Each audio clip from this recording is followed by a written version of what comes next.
If you are feeling lonely or isolated in a crowd and you're trying to connect with other people and you don't know where to start, this podcast is for you. I'm Rickey Jasper, and this is the Chasing a Greater Vision podcast. After getting laid off 2 times in 6 months, I realized I had to be chasing a greater vision in my life. I had to be walking into my calling. I spent time building up a successful fitness apparel business, and then now stepping back in front of camera to talk, to speak more, to hopefully inspire you to chase a greater vision in your life. And my goal with this podcast is for us to do it together, so let's make it happen.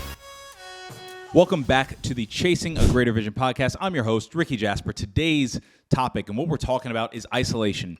If you're feeling isolated, if you feel like you don't know where to connect with other people, how to connect with other people, you see everybody around, you feel like everybody has such deep connections, but you feel lonely. And loneliness might be in a crowd. You might be around people consistently, but you feel alone with your thoughts. You don't really know where to go or have an outlet to push any sort of energy, and you don't really know who to talk to or what to do. We're really going to dive into that. The reason why I'm passionate about talking about this is because I moved to San Diego in February of 2016 or 15, one of those years. It's been so long now. I was extremely isolated. Now, a lot of that was because it was my fault because I decided to stay isolated. So a little bit of background. When I moved there, a cybersecurity company moved me over there. I had started 413 Health and Fitness already at the time, so I was doing online training. So I was working 2 jobs, right? I was doing cybersecurity and I was doing online training, had those clients. I moved into a townhome with 2 other roommates. They were great roommates, but I was just going basically not through the motions, but my schedule was so packed. So I also started doing in-person training. So my day was structured like I would wake up at about 5 in the morning. I'd have my first client at 5:30. I'd have my second client downtown at 7. And so my first client was in my apartment gym or my townhome gym. I would drive 10 minutes, go downtown, train a client at 7 to 8, drive all the way back home, get ready for work, drive all the way back downtown, work a regular 9 to 5 job, go to the gym after, get home at about 7:30, get a little bit of rest, go to bed at 9, do it all over again. That had no time to spend with anybody else. And when I got home, I would be working on my online business, online clients. So I had no time. So I didn't realize how isolated I was until I left that full-time job within 6 months of living there. So I was only doing online training and in-person training. And I realized that because I was like, I'm not going to an office where I'm not getting that in-person interaction, and I really have no friends. I have nobody to call, and I'm just on weekends. I actually dreaded the weekends because I was like, I'm not working, but I have nothing to do and no one to be with, right? So there was a level of isolation there that I had to learn to deal with, but I also, in hindsight, looking back, I realized that I wasn't doing anything that helped me get unisolated. I wasn't taking any sort of actions that helped me meet people, that helped me, make friends, that helped me stay connected to people. And then to compound that, when my social media started taking off from a fitness standpoint, then I would get those like quick dopamine spikes from people following, liking, DMing, stuff like that, and just kind of meeting up with girls and stuff to fill time and space and to fill a void, but there wasn't connection pieces. So that's kind of my background in it. That's really how I have, I won't say invested myself in this topic, but really my investment in this topic. And then the other thing too is as I grew and as I started to then meet people and make friends and everything, I had a tendency to say, well, being in isolation felt a whole lot easier. And it might be contrary to what you see on social media from me putting out content or, podcasts or anything like that. But that's because I was really living my life just through the phone and not any actual connection. So 3 ways to reconnect to the world when you feel lonely and reconnect to people that you really want to be connected to, or just reconnect and feel connected. That's what today's topic is. That's what we're going to talk about because I feel passionate about it, because I know how it is when you're waking up and you're like, I don't know who I can text, who I can spend time with, who would show up if I'm sick or anything like that. And you might be away from family, you might be away from, close friends, and you might have just had a life transition that forcibly pushed you away and you just don't know what to do. So number 1 in our tips and tricks, and these tips and tricks, as I always say, are implementable strategies and things that you can do on a consistent basis that will help. And things that I've done, I'm not an expert. I don't talk about what I don't know. I don't talk about the things that I have not done. So if these work for you, great. If they don't work for you, that's okay as well. These are things that have worked for me that I hope work for you. So number one is serve. Serving other people takes your mindset off of you, takes your mindset off of a selfish way of I need to fulfill me. It's, hey, there's other people out there who are in worse off conditions. What I did, and I did this later towards the tail end of my time in San Diego, about every other week, I would go to a homeless shelter and go in the basement of a homeless shelter, and I'd serve food for 2 to 3 hours. And at the time, from a fulfillment and like life standpoint, I actually didn't feel isolated. But because I have felt isolated, I'm like, well, I have a lot of empathy for people who might feel isolated. Not saying everybody there felt isolated, but there was a need. So I'm like, well, let me take the time out of my schedule to help other people, because I wanted to be less selfish and more selfless. So when you are able to serve, what you do is two things. One, you get yourself around a community of people who are also serving. So you meet those people. It's like practical things. You meet those people. And then you make community of people whom you're serving. So you're helping a need, and you're also seeing that, hey, there's other people out there who are worse off. And the thing that I've learned too in that is, even when I was serving in the homeless shelter, there were people who seemed happier and had more joy than I did of having all of my needs and everything that I could ever dream met.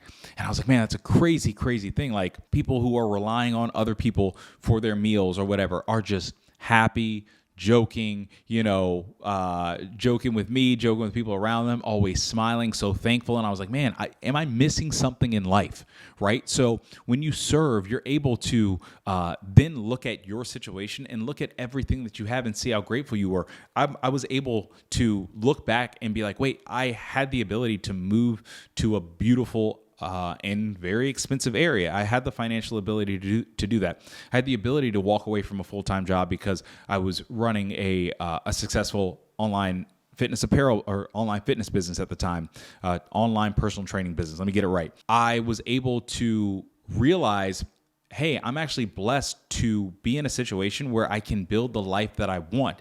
So I look back on that area of my life, and while it saddens me that I was like, man, I really remember the lonely nights, I'm actually very grateful for going through that, because I realized how blessed I was. When you're around people who aren't as maybe tangibly blessed as you, and who might not have the people, in their lives that you might have, even if they're not close, but at a distance, you realize how blessed you are. And that, from a mindset standpoint, actually makes you feel a little bit less isolated, and then you are able to consistently serve. You're able to build community around that. So that's something that has genuinely helped me. It's helped my mindset in so many different ways. And although serving is selfless, I guess it is a little bit self-serving as well, because it does help you. So you help other people, you're able to help yourself as well.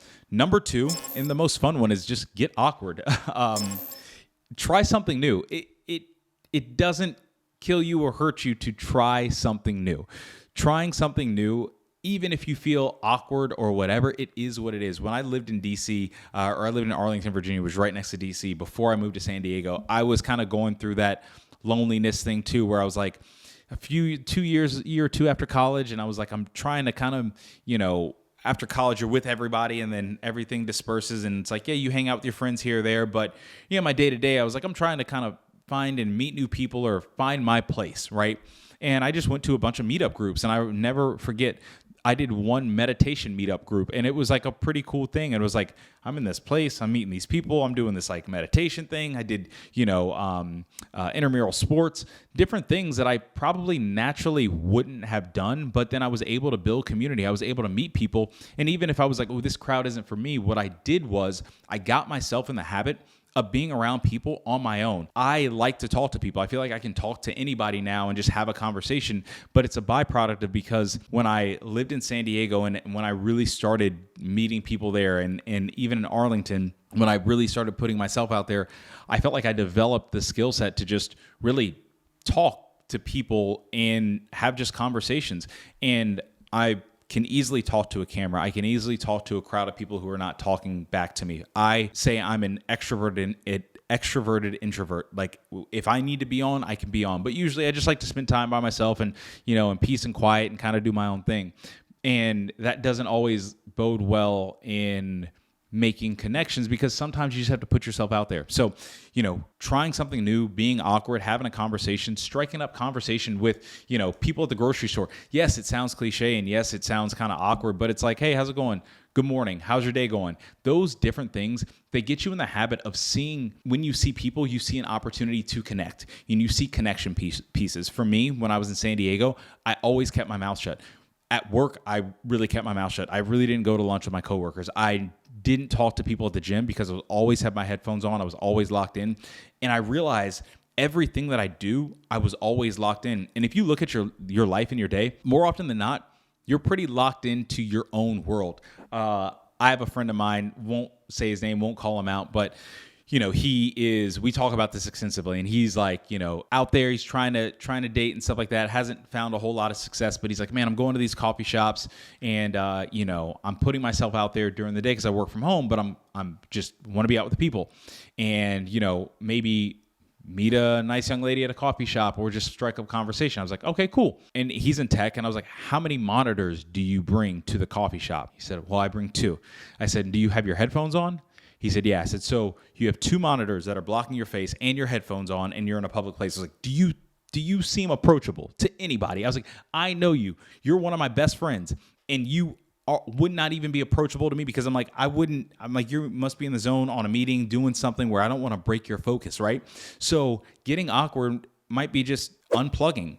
If you're going to a public place, not using your headphones. If you're at the gym, taking your headphones out. Like when you're at work, sometimes not just, again, having headphones on. It's like we are always plugged into something that doesn't allow for someone to even approach us, to have a conversation, to compliment us, to strike up a conversation, and then we can't do that to other people. And I think that was something that I had to learn, and something that I really noticed. And if there's a day where I'm just always locked in and plugged in, and I've noticed it this week in my life, like I've had crazy busy meetings. I've been working out like crazy and everything. So I wake up after I do my devotion and everything, I'm headphones in, and I'm working out. And then after that, taking the pups out during the walk, the 25 minute walk with the pups, I have to give myself credit. I don't bring my phone.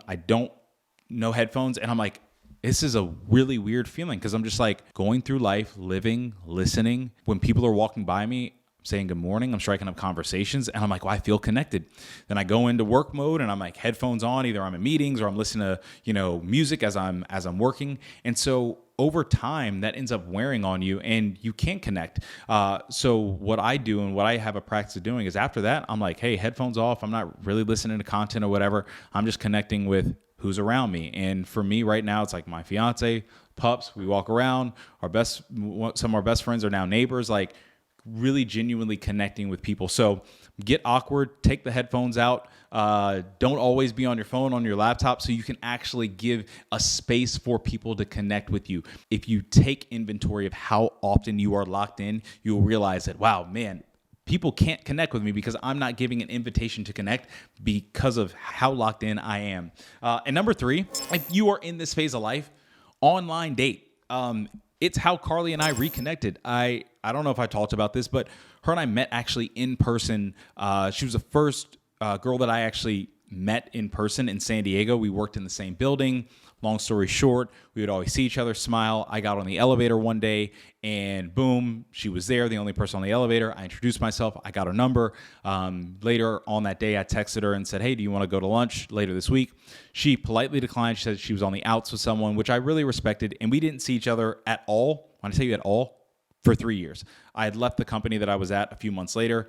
Didn't see her, didn't hear from her, no nothing. I hopped on Bumble one day because 2 of my best friends were in town, and both of them, one was getting engaged and one was engaged. And I was like, okay, I'm just kind of basically dating women who are just in my DMs and just kind of, not taking anything seriously. So I was like, well, let me just hop on Bumble, the next day and see what's going on. She was the first person I saw, or one of the first people I saw. And then I just messaged her, because when I swiped right, we matched. I messaged her. I said, hey, how about that, coffee 3 years later? That was a Sunday. We went to coffee on Tuesday, and kind of the rest is history. And it's interesting because I actually had a conversation with my dad about online dating before that. And I was like, I feel like, I used to do it when I was like in Arlington and then in New York and whatever. And I was like, I just kind of don't care for it, but I want to meet someone long-term. And he posed this kind of case study, and he was like, okay, so, You go to the same gym every morning. You go to the same office every day. You go to the same grocery store at the same time every day. You eat dinner at the same time every day. That's your day. So you see the same people at the same gym, right? Yep. You talk to those people. You interested in dating any of those people? Nope. Okay, so that cuts that off. At work, interested in dating anybody at work? Nope. Okay, so that cuts that off. At the grocery store, you probably see kind of the same people. You've really seen anybody who sparked your interest? Yeah, here or there, but haven't said anything, and it's not a consistent thing, so I don't see them. Okay, cool. So why would you not get on a platform that has people who might have even the same, they might go to the same places, but they might be there 10 minutes after you. And they might fit a criteria or, be a person that you'd want to be in relationship with or get to know. Or they just live 2 miles away. So you really would never run into them because they go to a different gym. They have a different workplace. They go to a different grocery store, but they're only 2 miles away. And that changed my mind on everything. And I was like, well, let me just try this. So if you're not online dating, it's like you can find dating apps that are helpful and beneficial for connection. Now, however you want to connect, I'm not here to tell you if you want to be in a relationship, something casual, whatever. Hey, whatever is your thing is your thing. I'm not here to judge, but being able to find connection, there are platforms and there are apps for you to be able to put yourself out there and to meet people who are in the same position as you. I think that is so important. It's something that I didn't do when I first moved to San Diego. It's something that I really wasn't doing when I was in Arlington a whole lot. And I feel that that's a reason why, obviously, Carly and I were now engaged. It's like, well, if I had never gotten on that app I would have never connected with her. She still lived right down the street from me, and we just went to 2 different gyms, 2 different grocery stores, 2 different offices, and we never crossed paths, and we just didn't have mutual friends. But that connection piece was done because I was able to put myself out there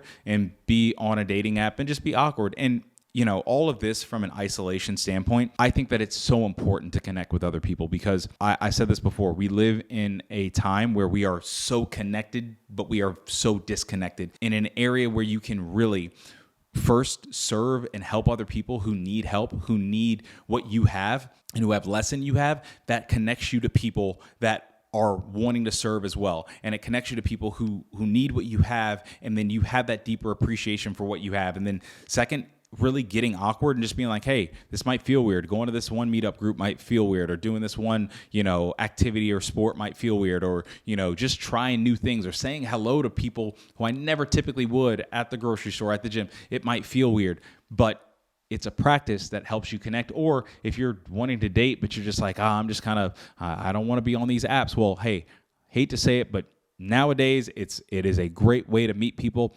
It's a great way to meet people who have busy lives, who, frankly, we work from home a lot. So it's not like always in the past where it's like, okay, you just go, downtown and there's everybody there. You go to your office place. It's like there's a lot of companies that are working from home. So if you're home all day and you're just waiting for that magical person to just like knock on your door, it might not be there. So getting online, using dating apps, those things might genuinely help you combat some isolation. So our word of the day, word of the week, this is a word for you to chew on throughout your day or week, is connect. As humans, we are meant to have connection. We were not meant to be isolated. You hear the stories about people in solitary confinement. They go crazy. Or people, unfortunately during COVID, it's like they had these mass mental breakdowns, and it's like, well, what was different? It's like, there was no connection piece. So you want to make sure that you're connecting the best way that you possibly can. Sometimes connection is going to feel awkward. Sometimes it's going to feel very weird, maybe reaching out, maybe helping somebody else out, maybe going on a first date or putting yourself out there. But connection is the way that we grow. It's part of the reason why I do this podcast. I want to connect with as many people as possible. I want to, read your comments, whether you agree with me or disagree with me. I want to be able to help serve in a way that I can. And if I can't meet you personally, this is a way that I'm doing my best to connect. So however you connect with other people is going to be important. I don't want you to be isolated. I don't want you to sit back and say, man, somebody doesn't need me. I don't want you to sit and feel like you are not necessary to somebody else's life, or that somebody is not necessary to your life. There are other people who need connection. And if you are one of those people, sometimes it might be taking the tough step to connecting first and to making that first step. So I hope that this message helped. I know it was a little bit different because we talked about isolation. We talked about some of these things, but I love it because I've lived it and I've combated it. And I know that there will be phases in life where I have to consistently combat it because we can all get in isolating headspaces. But I hope this message helped, and I will see you next time. Peace. Thank you all so much for watching the Chasing a Greater Vision podcast. If you like this podcast, please like, comment, subscribe, hit the bell, send it to friends, use a carrier pigeon, do whatever you have to do. We hope that this inspires you to chase your greater vision in your life and for us to continually and consistently do it together.